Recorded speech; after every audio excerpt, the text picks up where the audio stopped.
সম্মানিত দর্শক মন্ডলী, আসসালামু আলাইকুম। আমি আজকে আপনাদের সাথে আলোচনা করব লঘু কনসেপ্ট এর বিষয়ে।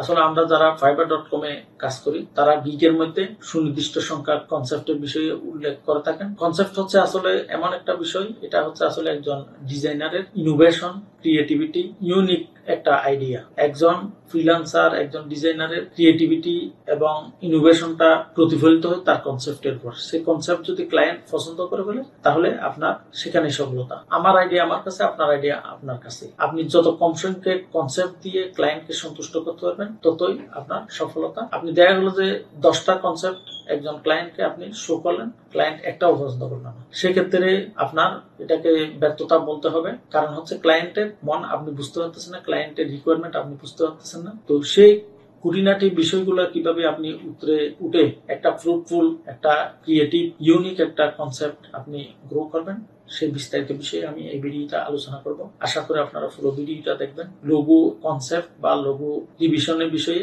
আমার একটা ভিডিও আছে, ওই ভিডিওতে আমি রিভিশন এবং কনসেপ্টের তুলনামূলক কিছু আলোচনা করছি। সেই ভিডিওটা যদি আপনারা না দেখে থাকেন এখনই গিয়ে দেখে আসতে পারেন। আই বাটনে ক্লিক করে আপনি সেই ভিডিওটা দেখে আসতে পারবেন। তো সম্মানিত দর্শক মন্ডলী, আপনারা যদি আমার চ্যানেলে নতুন হয়ে থাকেন তাহলে এখনই আমার চ্যানেলটি সাবস্ক্রাইব করুন, আর যারা সাবস্ক্রাইব করেছেন তাদেরকে অসংখ্য ধন্যবাদ। তো চলুন আমরা এখন কম্পিউটার স্ক্রিনে গিয়ে প্র্যাকটিক্যালি লঘু কনসেপ্টের বিষয়ে বিস্তারিত আলোচনা করব।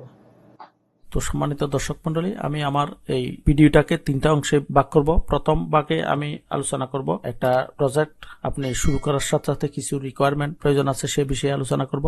তারপর কিছু কোয়ারি আছে ক্লায়েন্টের কাছে, আপনার সেই কোয়ারিগুলা কিভাবে আপনি আদায় করবেন সে বিষয়ে আলোচনা করব। ভিডিওর লাস্ট অংশে গিয়ে আমি একটা এক্সাম্পল স্বরূপ আমার একটা প্রজেক্ট আপনাদেরকে দেখাবো, কিভাবে আমি একজন ক্লায়েন্টের কাজ করছি সে উদাহরণস্বরূপ এই প্রজেক্টটা দেখাবো। তারপরে আমার এই ভিডিওটা শেষ করবো ইনশাল্লাহ।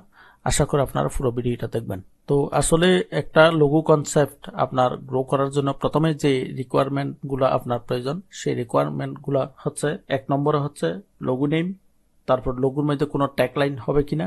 3 নম্বরে লাগবে ক্লায়েন্টের ফেভারিট কালার, অথবা এই লঘুর মধ্যে যে থিম বা কোন কালার ব্যবহার করতে ইচ্ছুক ক্লায়েন্ট সে বিষয়ে জেনে নেবেন। তারপর কোন ক্যাটাগরির কোম্পানি এটা সেটা জেনে নেবেন, এবং স্টেক হোল্ডার কারা, কম্পিটিটর কোনো কোম্পানি আছে কিনা, যদি থাকে সেই কম্পিটিটর কোম্পানির লোগোটা আপনি দেখে নিতে পারেন। তাহলে আপনার লোগো কনসেপ্ট গ্রো করতে খুব সুবিধা হবে।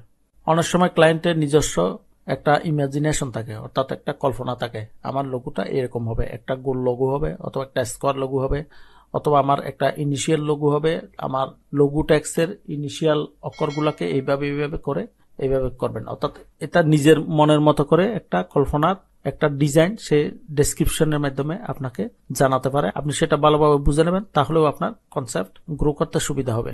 অর্থাৎ মোটামুটি ক্লায়েন্টের যে বিবরণগুলো আছে, জব ডেসক্রিপশন বা প্রজেক্ট ডেসক্রিপশন, অথবা অনেক সময় কন্টেস্ট দেয় বিভিন্ন অনলাইন মার্কেট প্লেসে, ডিজাইন কন্টেস্ট, লোগো কন্টেস্ট দেয়, সেই লোগো কন্টেস্টের ডেসক্রিপশনটাকে আপনাকে ভালোভাবে অনুধাবন করতে হবে, পড়তে হবে। তারপরে আপনি একটা কনসেপ্ট গ্রো করার জন্য আর্টবোর্ডে হাত দেবেন।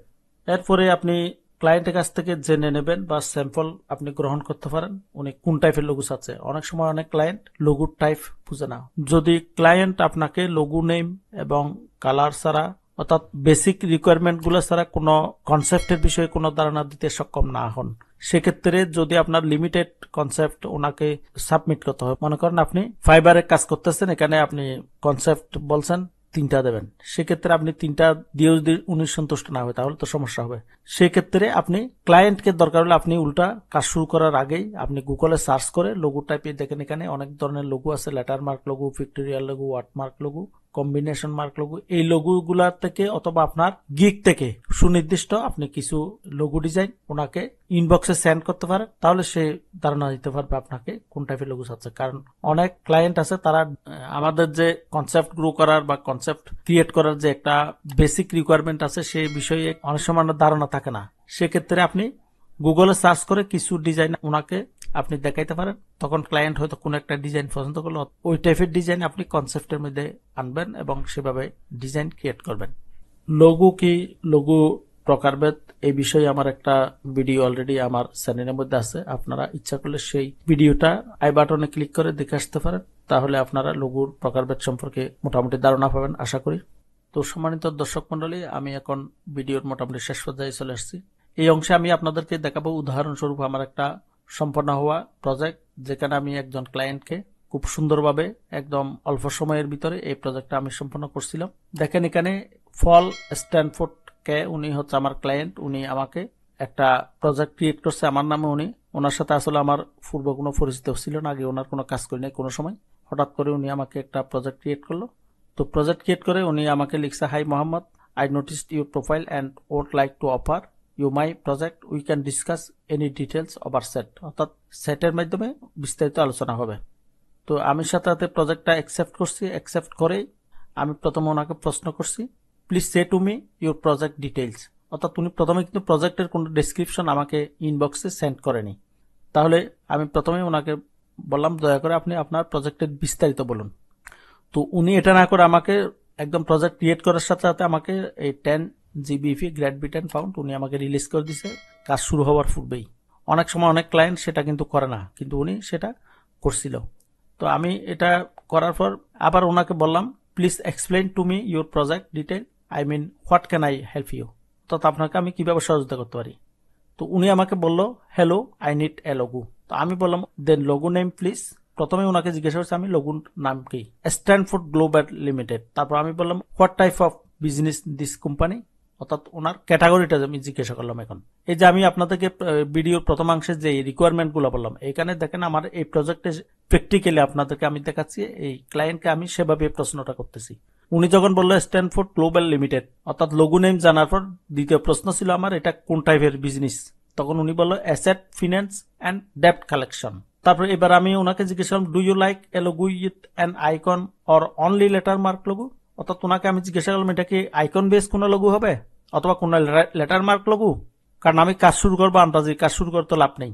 ওনার কাছ থেকে আমি আগে লোগোর টাইপ অথবা কোন ক্যাটাগরির লোগো, লোগোর নেম, এই জিনিসগুলা আমি জানার চেষ্টা করতেছি।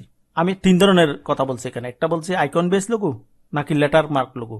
আবার 3 নম্বরে বলছে অর ইনিশিয়াল এসজিএল। এসজিএল মানে হচ্ছে স্ট্যানফোর্ড গ্লোবাল লিমিটেডের ইনিশিয়াল এসজিএল।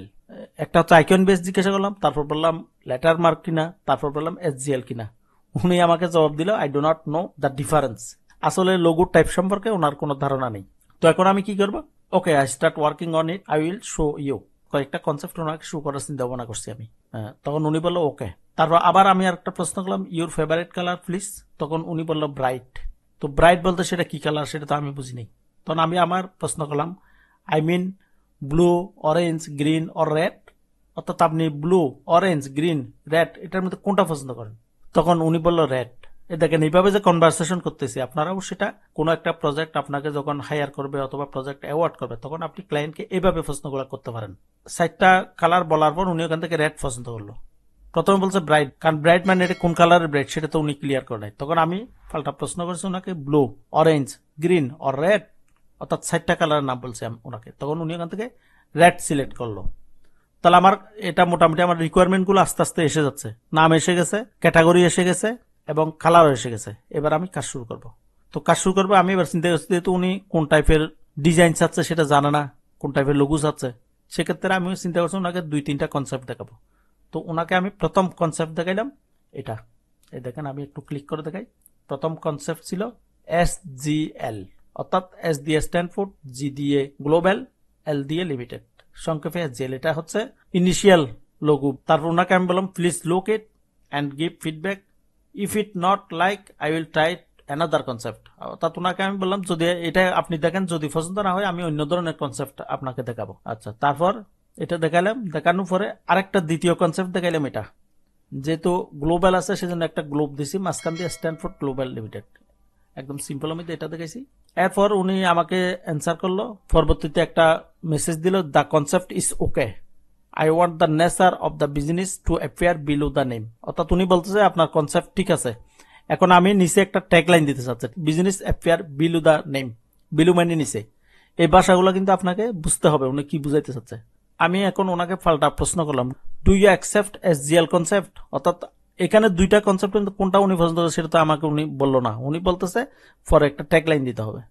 তখন ওনাকে পাল্টা প্রশ্ন, এসজিএল বলতে আমি এটাকেই বুঝাচ্ছি যেটা ইনিশিয়াল, তখন উনি বলছে ইয়েস, অর্থাৎ উনি এসজিএল পছন্দ করছে। তখন উনি লিখলো অ্যাসেট ফিন্যান্স ডেপ্ট অ্যান্ড কালেকশন, অর্থাৎ নিচে দিয়ে এই কথাটা লিখতে হবে। আমি ওনাকে বললাম ঠিক আছে, আমি বুঝতে পারছি। তখন ওনাকে কি করলাম, প্রথমে দিছিলাম এসজিএল, এটা নিচে ট্যাগলাইনটা ছিল না, এবার ট্যাগলাইন হয়ে গেল। দেখেন ট্যাগলাইন দিয়ে দিছি, তাহলে ওনাকে একটা লাল দিয়ে দিছি, একটা অ্যাশ কালার দিয়ে দিছি, দুইটা দিয়ে দিলাম। এরপরে এইভাবেও দেখাইছি, এসজিএলটা পাশাপাশি লিখে দেখাইছি, 2-3 রকম করে দেখাইছি। তারপর উনি বলছে the top one is good, can you reduce SGL size, অর্থাৎ দ্য টপ মানে হচ্ছে এখানে যে উপরের দিকে যেটা দিছি এটাই উনি পছন্দ করছে, এটা না, এটা পছন্দ করে নাই, অর্থাৎ উপরটাই টপ মানে উপরটাই উনি পছন্দ করছে।